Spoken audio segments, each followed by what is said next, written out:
Eto mga kababayan, news that matters po. Panoorin po natin tong payag ni Chavit Singson dahil dun sa Ilocos, napakamaraming corruption doon ng mga ginawang proyekto yan. Yun nga pong hinihiling niya na unahin muna ng ICI na inspeksyonin tong Ilocos sa mga kababayan.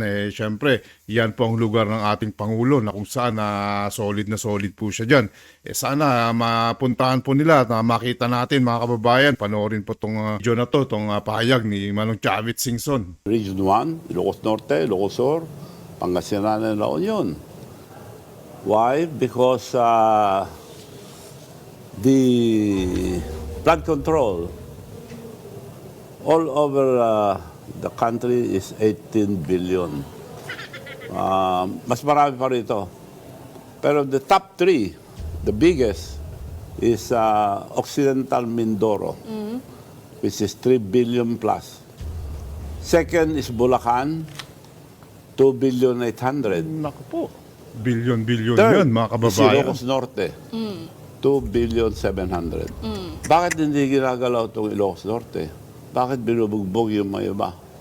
Dapat mag-umpisa sa Region 1. Pero Gov, ano po ba nahanap nyo sa Ilocos? Is it anomalous flood control projects? Ano ba yung... Well, according to them, marami lang sira at saka wala yung mga iba, di makita. Up to now, may naghahanap doon.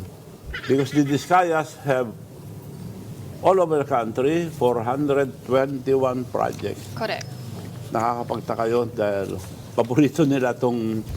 Dalawa lang paborito sa Ilocos Norte. Maraming contractor pero dalawang paborito nila. Discaya Kaya mga kababayan. and the mayor of Lawag City. Na-corner nila doon. Ang dami. So, Okay. But Gov, you also called out President Marcos to look into this. So with this call to probe Ilocos and their flood control projects, are you saying may kinalaman po dito ang presidente? Kasi ang projects, hindi di ang ba? sinasabi ko lang, probinsya ng presidente yan, dapat alam niya. But what have you found so far? Nakita niyo po ba yung kung sino yung proponent? Sino Meron ng nagpasok iba ng na project? may mga pictures na dumating. Ayaw ko sabihin kung wala akong prueba. Okay. May mga pictures na dumating, mga sira-sira, sa mga iba, di mahanap. So, the ICI should start from the province of the president para makita natin ng talagang wala silang alam dyan. They should be transparent. Okay. Pero yung Discayas, Gov, you mentioned, di ba? Yung they got billions worth of projects kasama na rin ang Ilocos. Ano po ba? May link po ba ang Discayas sa mga Marcos? Because so far from the investigation sa Congress, Hindi ko sinasabing meron, pero silang paborito nila eh. So kung paborito mo yung tao, kilala mo. But of course, I don't know if they're admit it. Pero Dapat po dyan mga kababayan, di ba, paulit-ulit na lang nating sinasabi ang mga diskaya. Siyempre, meron yung mga kickback, yung paano nga makapasok ang mga diskaya mga kababayan kung wala silang contact sa gobyerno natin, di ba? May common sense mga kababayan. Dapat dito, ang mangyari dito, mas maganda kumuha na lang tayo ng foreign contractor para sila na lang yung ang gumawa ng mga proyekto dito. Ibigay na lang yung pera, babayaran sila, tapos sila nang gagawa. Wala nang nakawan na mangyayari. Mamaya quality pa yung mga gawin nila. Naku po, Diyos ko day. Diba? Yun na nga sinasabi natin Bigay na lang. At ito kasi mga gobyerno natin, sarap na sarap sila. Yung atat na atat sila na magnakaw ng pera ng bayan, mga kababayan. Naku po, Diyos ko po. So, ang gawin natin mga kababayan, yun na lang pinakamaganda dyan para wala lang ng corruption at nakawan. Ibigay na lang sa mga foreign contractor, bayaran sila, tapos ang usapan. Oh my goodness. O mga kababayan, huwag niyo kalimutan mag-subscribe para naman napapanood niyo ang ating mga videos. So, ito nga po, balik na po ulit tayo dito kay Manong Chavit Singson natin, mga kababayan. Ito na po. Discayas sa mga Marcos? Because so far from the investigation sa Congress, hindi ko sinasabing meron, pero silang paborito nila eh. So kung paborito mo yung tao, kilala mo. But of course, I don't know if they're admit it. Pero bakit marami silang project doon? Dalawa lang. Yung mayor, bagong panalo, 6 billion ang nakuha niyang project doon sa Ilocos Norte. Okay. So what you're Billion? saying now, Gov, is Laking simulan pera. muna nila yung investigasyon sa sariling, In their own backyard. in their own backyard, correct? Yes. Okay. But, Para maniwala ang taong bayan. Kasi napansin ko, when I was in Rome, I just came from Rome, napansin ko, liyampasan nila Ilocos Norte. well, Bakit Gov, liyampasan? but to be fair, kasi inuuna naman po ang Bulacan dahil doon nga po nagsimula yung the whole controversy with the Bulacan group of contractors. Saka na rin yung Mindoro. Although I believe kasama naman po sa iimbestigahan nationwide itong ang mga anomalous flood Nationwide, control they should projects. go first to Ilocos Norte lang. Unahin na If they po. go nationwide, Okay. Hindi naman po sekreto, Governor, that you supported President Marcos in his presidential bid in 2022, but now you are openly criticizing him. yes. You know, in politics, what I can tell you in politics is there is no such friend, a permanent friend in politics. All are temporary allies. Tingnan mo history lahat. Magkakasama, magkakalaban. That's politics. Ano po nangyari, Gov? Well, marami. Insulto ako lahat, pero tao lang ako eh. Nainsulto po kayo, Gov? Masaktan din. Bagong labas lang, hindi ako pinasi sa Japan. Alam na lahat yan. So, insulto yun, pero tinis ko. Hindi naman ako nagre-reklamo. 3 years ako nagantay. Marami. Pero yun nga ang ano nila ngayon, dinedevert nila sa mga ibang story. Focus tayo. Talk about this system of corruption, ano? Kasi kaya naman natin mainit ngayon ang mga flood control is because of the corruption that happens behind it. At yun na Yes. yung system ng kickback, ng commitment, SOP. What do you know about this, Gov? Well, matagal na yan, pero not as big as this. Ito na ang pinakamalaki na skandalo sa buong history ng Pilipinas. And hindi lang yan. Nasa public works and highways lang tayo. Lahat ng departamento meron.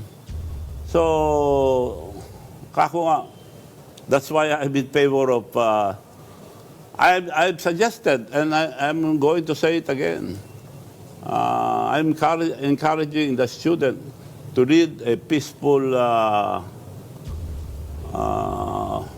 movement. Hindi ko na Okay. sabihin na revolusyon. Peaceful movement. Because this is their future. Future ng mga kabataan to. Now, nagrevolusyon na lahat dito sa atin. May people power led by so and so. Wala pang mga kabataan. A future nila ito. That's why I'm encouraging them to stand up and have a peaceful movement. Huwag silang lumabas. Ako nga nagsasabi, huwag silang lumabas sa kalye dahil ginugulo sila. During the 21, Kaya kayong mga estudyante, mag-aral kayong mabuti at kung mahirap ang inyong mga magulang, mag-aral kayong mabuti para itayo nyo yung inyong pamilya. At pag kayo naging successful, wag na wag kayong mangurakot dahil sayang din naman yung pinag-aralan ninyo. Kahit na anong talino natin, talino nyo, kung hinaluan nyo naman ito ng kasamahan, wala ring sense yung pagpapaaral at pagsisikap nyo mga kabataan. Itayo nyo ang inyong mga prinsipyo, paglaban kung kinakailangan. Huwag tayong magpapatukso dito sa pera ng taong bayan dahil ito ay pinaghirapan nila para ito ay napupunta sa gobyerno at itong pera na to ay napupunta para sa mga daan, kung anong proyekto na yan, mapunta man yan sa kalusugan, health benefits natin, yan po ay pera galing sa taong bayan. Kaya kayong mga estudyante dyan, mag-aral kayong mabuti ha. Lalo na ngayon, yung mga magulang nagkakandara pa, naghahanap buhay, pumunta sa ibang bansa para lang masuportan kayo ha. Okay. Kaliwat ka ng katiwalian. I can only speak doon sa mga retired. Mga retired. Itong mga sa active, hindi tayo magbibigay ng opinion sa kanila. Marami tayong nakikita through social media, through, nakita nyo, nag-stage sila ng sarili nilang rally dyan sa Gate 4 ng Campaginaldo, di ba? Those are retired AFP and AFP and PNP and Yan yung mga uniform panggulo, personnel Senator Bato. people. So how's the morale of the retired uniform people? Galit. Galit sa nangyayari. Gusto nilang palitan si BBM, sir? Ha? Gusto nilang palitan si BBM? Sila na tanungin natin. Basta alam kong galit sila sa nangyayari. So hindi sila kontento sir sa mga ginagawang investigation dito sa corruption? I don't know kung anong opinion nila. Hindi kami masyado nag-communicate eh. Nababasa ko lang yung mga pinapalabas nila ng mga sentimento. Enough ba yung galit nila to pursue a threat to this government, sir? Well, any form of dissatisfaction, however significant it may be, if it snowballs into something bigger, then it will constitute a threat. Di ba? But right now, Kung hindi yan ma-address, magkakaproblema tayo dyan. future, Dahil aside from being a Filipino, they are people coming from, they are retired officers na pwede rin may certain degree of influence pa rin sa komunidad. Ha? Sir, whatever happens, naka-ready naman si BP Sara. Ha? Ano naman yung mangyari? Naka-ready si BP Sara. Mahirap na. Ewan ko sa inyo. Ikaw na sumagot, just tanong mo. Ayan mga kababayan, narinig nyo po si Senator Bato regarding about dito sa issue na yung mga rumored coup na mangyayari dito sa Pilipinas, mga kababayan. Ito nga po, anything can happen, di ba mga kababayan? Kasi nga, pag may spark, magkakaroon ng upoy. Ito, nangyayari na nung nakarang trillion rally, halos sa muntikan na po. Kaya lang po, marami pong humahadlang kasi mga kababayan pero anything can happen naman. We'll see. Hintayin natin sa mga within 2 weeks or next month magkakaroon ulit yan. Sana gusto natin ng pagbabago, gusto natin ng bagong gobyerno, magkakaroon po yan. At saka wala, ginawa na natin lahat, nagtiis na tayo, naghirap, ito nangyari na yung mga baha-baha na yan, tayo nagsuffer, wala ring sense yung mga nakaupo na dyan, ano pang, lalo pag tumatagal, wala, kakaloko na lang, gumagastos lang tayo ng pera ng kaban ng bayan dito sa mga nangyayari na as soon as possible, gusto namin ng pagbabago, gusto namin ng malaman yung katotohanan, gusto namin may makukulong. Ayaw namin yung may tumatagal lang sa mga kaso na yan na gusto namin ng mapaagang solusyon. Di ba mga kababayan? Anything can happen. Kung nangyari po yan, Vice VP Sara, ikaw na po yung nandyan sa pwesto, kaya alagaan mo na po, ibalik mo yung trust ng taong bayan, dinisin mo yung mga drugs na may lumalabas na naman dito sa ating bansa. Ito po yung mga gumagawa ng krimen. Kapag meron po mga drugs na to, walang mangyayari. Magkakaroon na naman ng mga nakawan, ganyan, mga patayan. Ay nako po, mga kababayan, panoorin ulit natin yung kasunod nito. sir, yung sinasabi mong pwedeng ma-develop na threat, future yon. Not Future, present, not future kapag hindi na-address. Pag hindi na-address, yun lang, dapat i-address kagad. Sir, anong comment nyo na doon sa mga binitawan na tirado ni SP Cheese kahapon? Ne? SP Cheese kahapon. Nagagamit lang ba talaga yung pangalan ng mga senador, sir? Or guys talaga? Nahirap na maging spokesperson nila. Sila na lang tanungin mo. Meron naman silang they have enough reasons to believe kung talaga bang yung allegation sa kanila ay totoo o hindi. Sila na lang tanungin nyo. Sir, hindi ka kasama doon sa list na nagkaroon ng insertion for this year? I don't know. Basta ako, lahat ng mga sinabit sa akin ng mga request ng mga gobernador, mga mayor, barangay kapitan, ng mga farm to market roads, mga munisipyo, mga sinabit ko sa finance committee. And even congressman, mayroong mga congressman na nanghingi sa atin ng mga nagpatulong na ma-implement yung kanilang mga priority projects. So sinabit ko. Sir, hanggang doon lang, sinabit mo lang, walang push na talagang... Paano ka mag-post na opposition ka eh? Hindi ka nga... Anak ng tokwa. Wala, basta sabit ko lang, kung maawa sila, pagbigyan nila yon, then makakatulong sa ating sambayan na mabigyan ng Bullseye. covered court, mabigyan ng mga hinihingi nila. So, yun lang naman. Kung pagbigyan nila, maganda. Pero kung hindi, wala rin. Okay lang. O mga kababayan, itong mga social media rin na to, minsan karamihan din sa kanila, halos kalahati, yung mga bias. Yung mga latado rin yung mga galawan nila, no? Maka-administration. Yung mga yan, yung mga tumatanggap na mga kickback, yung mga yan, yung mga bias sa administration. Gusto nila, pinapakinggan sila. Ihayag yung mga fake news para lang magkapera, mga kababayan. Di ba? Ang dami dyan, Diyos ko. Mga kababayan, tignan nyo nangyari sa ABS-CBN. Hindi naman sa ayaw ko yung hindi naman sa ayaw ko ang ABS-CBN. Gusto ko ang ABS-CBN dahil nanonood ako ng TV, mga GMA na yan.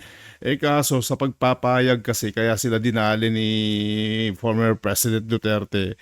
At saka yan, isa si Senator Marcoleta na pabagsakin yung ABS-CBN na yan. Alam niyo kung bakit, mga kababayan? Yung mga taxes, at dami nilang hindi binabayaran na tax imbis na mapunta sa atin na wala.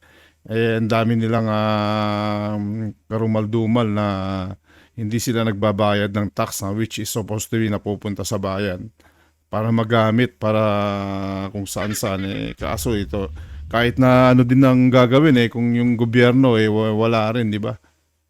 Nasa ano talaga yan, nasa sa gobyerno yung tamang leader ang iluklok natin para alam niyang kontrolin yung government natin, alam niyang pangalagaan yung ating kapakanan. Hindi yung mahinang leader na katulad ni BBM na yan. Nagkanda loko-loko itong mga flood control project, tinira ng mga kanyang mga alipores, mga kababayan. Nagpalaki sila ng mga tiyan. Ang ginawa nila, nilustay-lustay yung mga pera, nagbibili-bili ng mga sasakyan na kung ano-ano. Maraming salamat mga kababayan at wag ho natin kalimutan i-share, like, at subscribe ang ating mga videos at nang sa ganun naman napapanood dito ng ating mga kababayan dito sa Pilipinas at sa iba't ibang bahagi ng ating mundo mga kababayan. News that matters po. God bless.